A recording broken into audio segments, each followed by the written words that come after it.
Law में एक चीज़ ध्यान रखिएगा कि 60 में से अगर आपने 40 नंबर का पेपर ऐसा कर दिया जो आपको लगता है कि हाँ ये वो पेपर है जो मुझे बहुत अच्छे से आता था और मैंने इसकी पढ़ाई करी थी, इसके टेस्ट दिए थे, मैंने तमीज़ से लिखा है 40 नंबर का पेपर भी, तो 40 में से आप आराम से 30-35 नंबर वहाँ पर लिए आते हैं।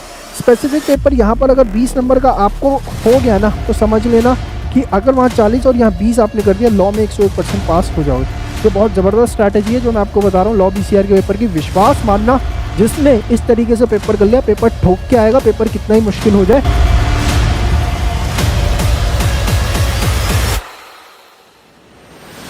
नमस्कार दोस्तों, जय श्री श्याम। इस वीडियो के अंदर बात करेंगे कि अपन लोगों को लॉ और BCR का paper how we have to attempt in 3 hours so that at least अपन जो है वो पास हो जाएं।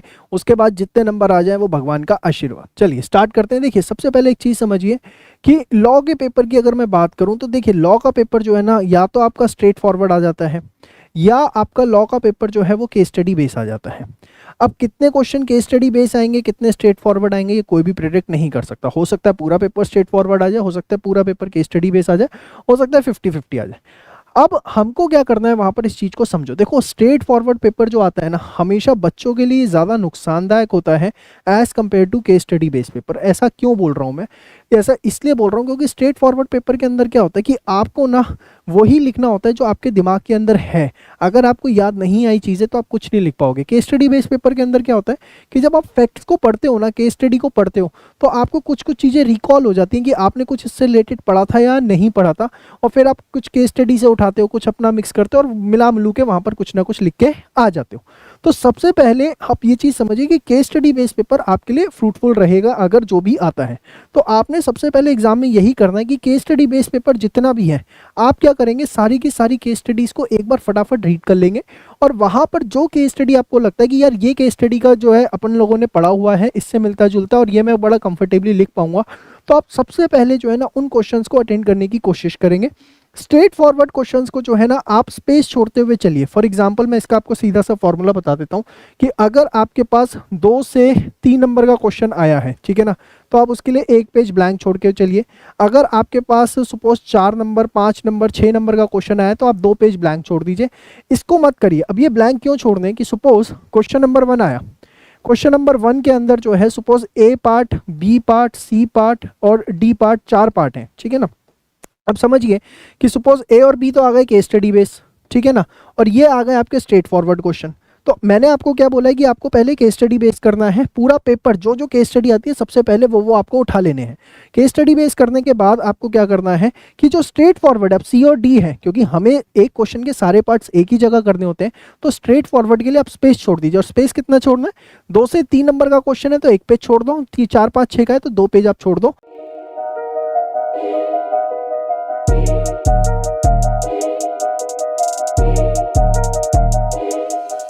और आगे बढ़ जाओ, क्योंकि सबसे पहले आपका टारगेट होना चाहिए कि अपने को केस स्टडी बेस क्वेश्चंस कर दे हैं। केस स्टडी बेस क्वेश्चंस के अंदर ना आपकी स्पीड बहुत अच्छी आ जाती है, कंपैरेटिवली टाइम बहुत कम लगता है अगर आपने वो चीज़ें पढ़ी हुई हैं। जब आपके केस स्टडी बेस क्वेश्चन हो गए, मेरा मानना है, वैसे मैं कुछ ऐसा प्रिडिक्ट कर नहीं सकता, लेकिन 60 नंबर का लॉ का पेपर है तो केस स्टडी बेस जो है कम से कम नहीं तो आपको 25 से 35 नंबर का पेपर तो देखने को मिलना चाहिए। किस्मत अच्छी रहे तो 40 number. Case study base paper हमेशा बच्चों को सेव करता है। अब आ जाते हैं स्ट्रेट फॉरवर्ड पेपर पे। जब हमने सारा case study base paper attempt कर लिया, स्ट्रेट फॉरवर्ड पेपर पे आ गए। स्ट्रेट फॉरवर्ड पेपर में एक चीज़ ध्यान रखना कि जितने भी मार्क्स का आपका क्वेश्चन है, जितने भी मार्क्स का आपका क्वेश्चन है, से आपका 6 मार्क्स का क्वेश्चन है, तो आपने क्या करना है, सीधे इसको 1.5 से मल्टीप्लाई कर दो। कितना आता है? 9 मिनट्स। 9 मिनट्स के अंदर इसका आंसर लिखना है, क्योंकि होता क्या है, आप भावनाओं में बहते चले जाओगे और लिखने की कोई सीमा नहीं होती है। लॉ के पेपर के अंदर टाइम प्लानिंग बहुत ज़बरदस्त चाहिए होती है, इसीलिए यहाँ पर ज़्यादा भावनाओं में मत बहना। बहुत एक चीज़ समझ लो, अगर 6 नंबर का स्ट्रेट फॉरवर्ड क्वेश्चन आया ना और आप बहुत अच्छा भी लिख के आओगे ना, टीचर हद मार के आपको 4.5 नंबर देगा। ये रियलिटी है, इस चीज़ से कोई भी नहीं छिप सकता। बहुत अच्छा होगा 5 नंबर दे देगा। इसमें पूरे नंबर तो आपको मिलने से रहे, एक बार को केस स्टडी बेस में मिल जाते हैं, स्ट्रेट फॉरवर्ड क्वेश्चन में नहीं मिलते। तो यहाँ पर इंस्टीड की हम एक क्वेश्चन को बहुत जचा जचा के लिखें, हमारी कोशिश होनी चाहिए कि हम मैक्सिमम नंबर ऑफ क्वेश्चन को कवर अप करें। सपोज हमने 6-6 नंबर के 3 क्वेश्चन कर दिए, हमारे कितने हो गए? 18, और हमें हर किसी क्वेश्चन में 4-4 नंबर भी मिल गए तो हमें 12 नंबर मिल गए। बट अगर आपने किए ही 6-6 नंबर के 2 क्वेश्चन और बहुत जचा के किए, इसलिए आप तीसरा क्वेश्चन नहीं कर पाए, तो आपको हद मार के कितने मिलेंगे भाई? साढ़े चार या 5 और साढ़े 4 या 5 भी मिल गए तो 10 नंबर। तो प्लानिंग करनी है, बहुत ज़्यादा जचा करके नहीं लिखना है स्ट्रेट फॉरवर्ड क्वेश्चंस को। जितने मार्क्स का आएगा इंटू 1.5 उतने टाइम में आपको कंक्लूड कर देना है, ज़्यादा इसमें दिमाग लगाने की ज़रूरत नहीं है। और एक चीज़ ध्यान रखना है इसके अंदर कि आप क्या करो, प्रेजेंटेशन जब कर रहे हो तो जो मेन पॉइंट्स हैं वो तो आप अंडरलाइन कर ही दोगे, उसकी जब आप एक्सप्लेनेशन लिखते हो ना तो एक्सप्लेनेशन को कोशिश करना कि आप ना सब पॉइंट्स बना के लिखो। For example, offer must be different from, ध्यान से समझो इस चीज को, काम आएगा, ये वीडियो स्किप करने की मत सोचो।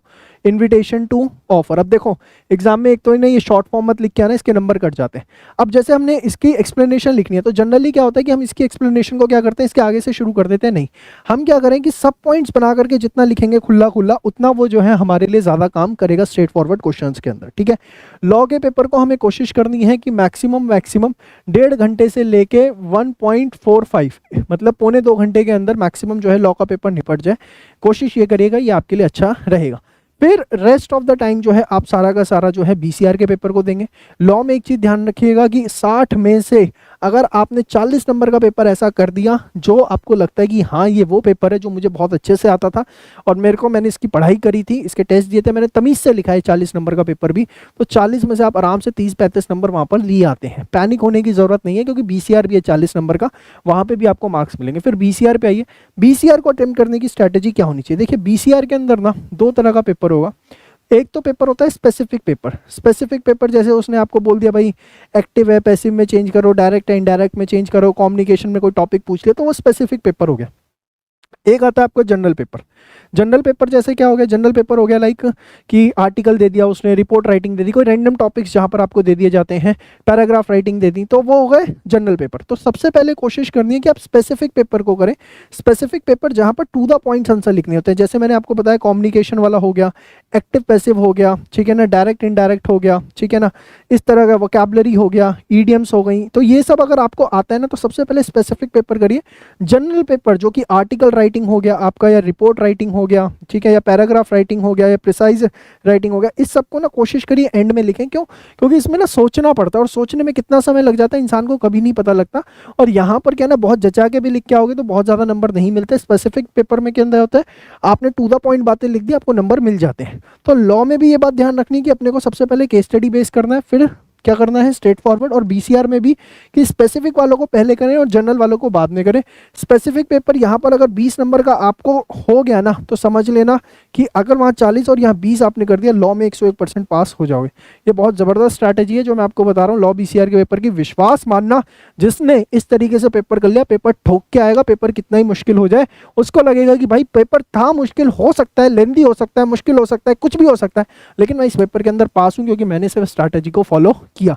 पेपर करके आओ, इस वीडियो के ऊपर कमेंट जरूर करना कि पेपर कैसा रहा। आज के लिए इतने, मिलते हैं नेक्स्ट वीडियो में, तब तक के लिए बाय बाय, टेक केयर, जय श्री श्याम।